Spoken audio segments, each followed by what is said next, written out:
Well, you know, as I've said all the way along, I want to make sure that we protect the tax increments from up north, the set aside, and that we don't go after the homes of our, you know, our new community.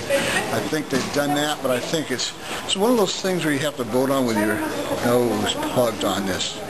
You know, it's, yeah, I think we may have opened up a can of worms, opened up a sleeping giant. We know there's $1.1 billion that they said that can be paid back. They take 27% of their of the North PAC's money is there. That's an awful lot of money with a debt of $1.1 billion. I hope we haven't waken up a sleeping giant.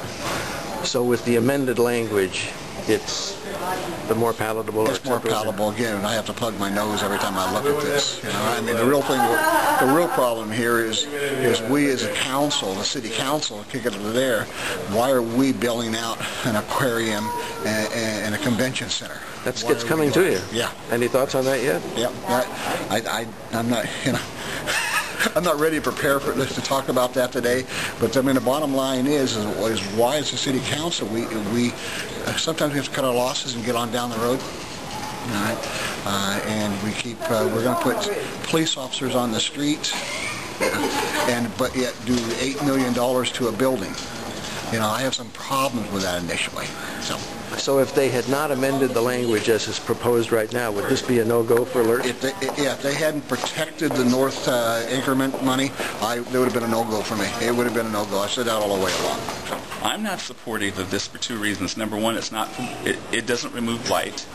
And number two, you are not allowed to invest future dollars on speculation. And this is speculation because there are no leasehold agreements in place. And there's no guarantee that those dollars will ever materialize. Okay? And Jane Kelleher hit the nail on the head. They already paid $27 million. Now we're going to do it again. We're going to rebond. And in 5 years, we're going to underground all the cables. I'm sorry, this is not Disneyland. I mean, this is amazing. You know, so my next step is after hearing this and after hearing, you know, I'm in total support of Bill Baker. I'm in support of what Martha Tinty said. I think it limits our ability in the North to step forward and create a wow in the North. I think we're now going to limit our abilities, and I don't think we should reward taxpayer dollars for poor governance, whether it's this council or previous councils. I think that is totally wrong, and that's where we're at today.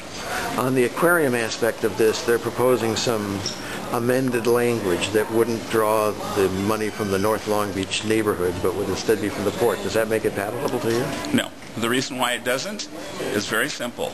We were promised by the city manager a long time ago that no taxpayer dollars would go to pay this bonds, that every couple of minutes we would have somebody rolling through the aquarium. Now we're at the point where we've refinanced it a couple of times, we've let the bank off the hook, and we've stuck the city with it. Once again, that's poor governance. I think there are better means to take a look at future dollar values based on things that are in place. I mean, I know it's a conservative view of how to manage dollars, but we do not need to expand government. We need to contract a little bit here and start living within our means.